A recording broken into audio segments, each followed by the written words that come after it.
Welcome to Movie Story, where we bring your favorite films to life with thrilling recaps and deep dives. The killer kidnaps this girl and is about to cut her with a sharp knife, but then he notices she isn't scared or crying at all. Annoyed, he decides to use an even bigger knife to scare her, but when the girl sees the huge knife, she starts laughing. The killer angrily asks, "Why are you laughing?" She replies, "You can't kill me because my boyfriend will save me." The girl's name is Damini, who's waiting at the station for her boyfriend. Suddenly, a killer shows up and sprays something on Damini's face to knock her out. But right before she passes out, she smiles. She just spotted her blind boyfriend Tom arriving at the station. However, the killer notices Godam is blind and quietly carries Damini away. Godam starts feeling uneasy and calls out for Damini. When he searches around, he finds her ring lying nearby. Now he's sure something's wrong. His girlfriend is in danger. What happens next? Let's find out. The story starts in a lonely, empty place where the psycho killer of this story ties a girl to a bed, binds her hands and feet, and, without saying a word, decapitates her. He then takes her remaining body and leaves it in another spot. By morning, the cops are called. They arrive, handle all the formalities, and leave. In the same city lives our hero, Godam, a blind man who can't see but loves listening to a radio jockey named Damini. He's obsessed with her show and tunes in regularly. Over time, Godam falls in love with her, though it's completely one-sided. He knows Damini's daily routines, where she goes, what she does, and when. So he secretly follows her with help from his friend Rajanum. One day, while tailing Damini, Godam ends up at a wedding. He tries to impress her by singing a song and even proposes to her on the spot. At first, Damini turns him down, but after he begs her repeatedly, she gives him a challenge. She says, "Fine. Tomorrow, I'll be going to a specific place. If you figure out where it is and show up there, I'll accept your proposal. That'll prove your love is real." She also tells him to listen closely to her radio show the next day for a hint. The following day, Godam sits glued to the radio, hanging on Damini's every word. Meanwhile, Damini waits for him at a railway station at night, fully expecting him to show up. But after waiting for hours, Godam doesn't arrive. Instead, the psycho killer appears. He sprays something on Damini's face, knocking her unconscious. Just before passing out, though, she spots Godam arriving and smiles faintly. Godam, drawn by the scent of her perfume, calls out her name and slowly moves toward the bench where she's lying. However, the clever psycho killer, using his twisted mind, calmly picks up Damini and carries her past Godam on his shoulder. While this scene might sound intense just hearing about it, experiencing it is 1,000 times more bone-chilling. Godam senses something isn't right, so he calls the cops and reports that Damini has been kidnapped by the same psycho killer. Meanwhile, the killer takes Damini to a secluded spot and is about to cut off her limbs when he notices her face. Instead of fear, she's smiling. Confused, he asks why she isn't scared. Damini replies that her birthday is exactly 7 days away, and if she doesn't return by then, Godam will hunt the killer down no matter what. Intrigued by her confidence, the killer spares her life and accepts her challenge. Later, he goes out, hires a sex worker, knocks her unconscious, and brings her back. He ties her up, severs her head, and leaves her body in Damini's place. He then tells Damini that when Godam arrives searching for her, he'll cut off Godam's head and hand it to her, and vice versa. The next day, the killer dumps the sex worker's body in public.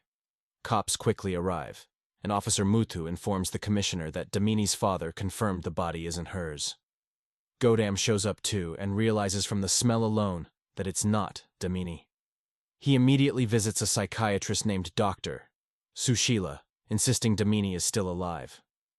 Dr. Sushila explains, "This is unusual. The killer never spares his victim." She encourages Godam, saying, "Cops have chased the killer for a year and failed, but maybe you can succeed." Godam then approaches the police commissioner for help. A constable named Akbar tells him about Kamla, a former officer who worked on the case. Godam tracks Kamla down and explains everything, but she angrily refuses to help, even insulting him. It turns out Kamla lost both her arms and legs in an accident, which left her bitter and withdrawn from police work. After that incident, she became confined to a wheelchair. Angered by this, Godam slaps her and walks away. Meanwhile, the cops arrive at the area where the sex worker lived and start questioning a woman. The woman tells them that Ronnie had called her the previous night and mentioned she was with a customer. According to her, the customer was taking Ronnie somewhere in a fancy car and looked well-dressed. Gathering these clues, the police figure out the killer is likely a wealthy man, around 28 to 30 years old, who probably owns 1 or 2 luxury cars. That same night, Kamla arrives at Godam's house with her mother. She's made up her mind to help him now and won't let another girl's life be lost. Kamla says their first step is to collect all the details about the case, which are currently with the CID, so they need to get that information. She'd worked on this case a year and a half ago, so she knew exactly where the evidence and records were stored. With Kamla's help, Godam manages to reach the CID office.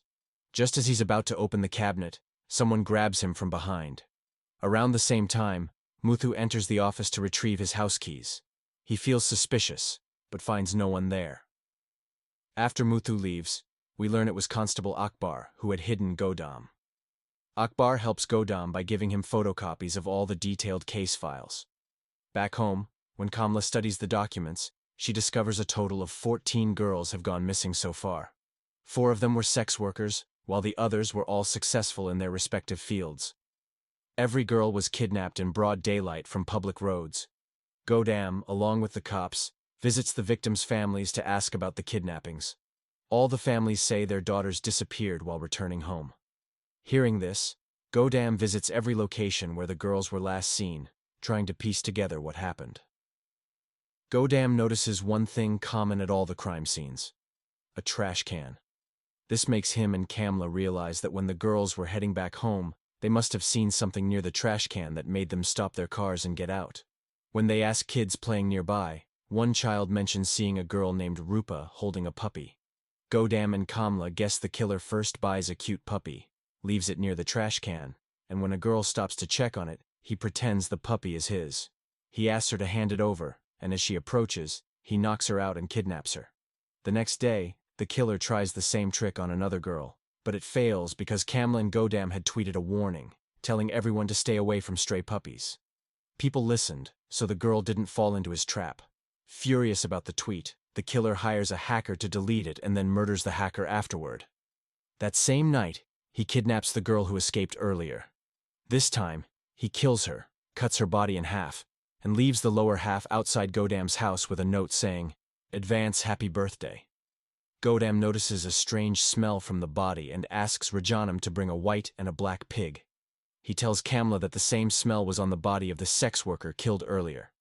They start checking pig farms, but none have a young owner matching the killer's description. Meanwhile, Muthu, who had been spying on Godam, finds out about the pig farm searches. He visits one farm, which happens to belong to the killer himself. Panicking when he sees Muthu, the killer injects him with a sedative and locks him in a room where he carries out his crimes. Later, Denny finds Muthu unconscious and tries to wake him, urging him to escape. But Muthu says, "I can't do it." Before long, the psycho killer returns and murders Muthu. When Godam and his team check all the pig farms too, they still find no evidence, but Kamla is sure the killer is hiding at one of these farms. Seeing no results, poor Godam feels miserable and decides to stay home alone that night. A little later, the psycho killer's car shows up.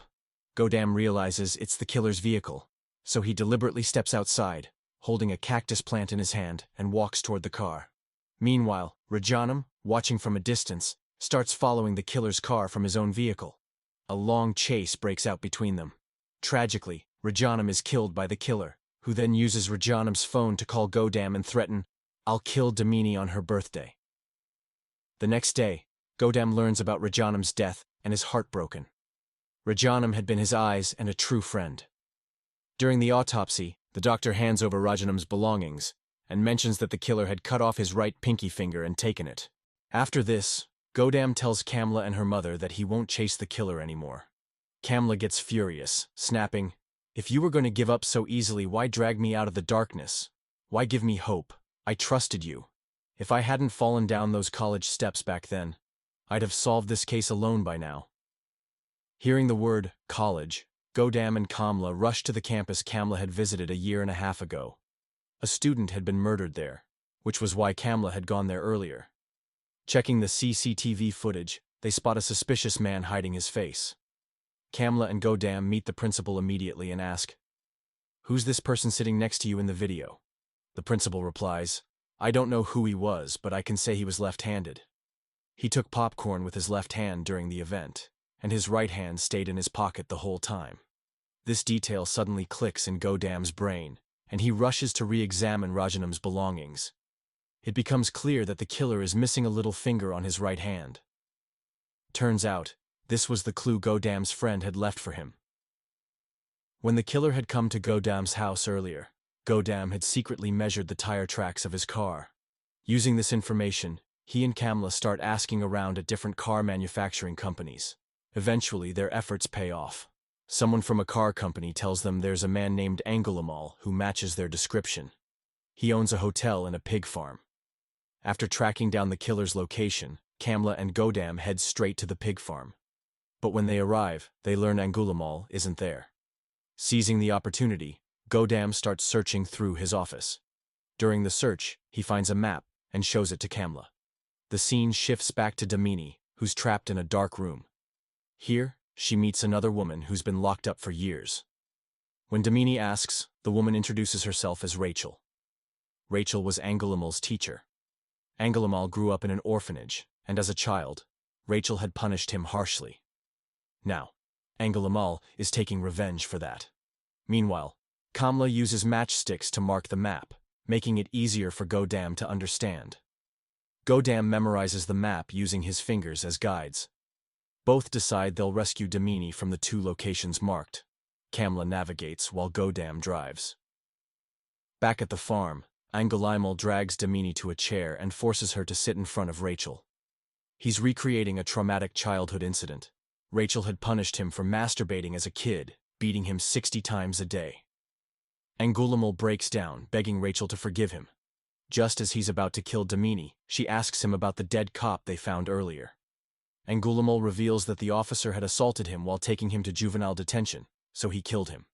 At the same time, Godam and Kamla reach the location. As they enter, alarms in the factory start blaring. Angulamal hears this and moves to kill Godam. But the power suddenly goes out. Kamla's mom had cut the electricity to the area. In the darkness, Angulamal frantically searches for Godam. Angulamal calls out to Godam, admitting defeat. "I lost, and you won. Either I kill you, or you kill me." As soon as Godam steps forward, Angulamal stabs him in the stomach, injuring him badly. Godam retaliates by shocking Angulamal with an electric jolt, knocking him unconscious. While he's passed out, Godam ties Angulamal's hands with chains. Later, Godam finds Damini and frees her hands and legs. As the two try to escape, Angulamal starts screaming, "Teacher, please don't leave me alone. I don't want to be by myself." Hearing this, Damini throws a key toward him. But when Angulamal tries to grab it, his teacher Rachel snatches the key and swallows it. Enraged, Angulamal rips open her stomach to retrieve the key and free himself. By the time he escapes, Damini, Godam, and Kamla have already fled. The next day, the cops make Damini sit in front of the press. When questioned, she says, "I didn't see a psycho killer in that man. Instead, I saw a lonely child, abandoned by everyone, whose loneliness was exploited. If I'd been his mother or sister, maybe he'd have gotten enough love to never become a killer." Her words are filled with sympathy. Angulamal watches this interview and realizes someone finally understood him. Someone saw him with kindness. Accepting his mistakes and defeat, he jumps off a mountain, ending his life. If you enjoyed this story, don't forget to like, share, and subscribe to Movie Story for more amazing movie recaps. Let us know in the comments which movie you'd like us to cover next. Thank you for watching, and see you in the next one.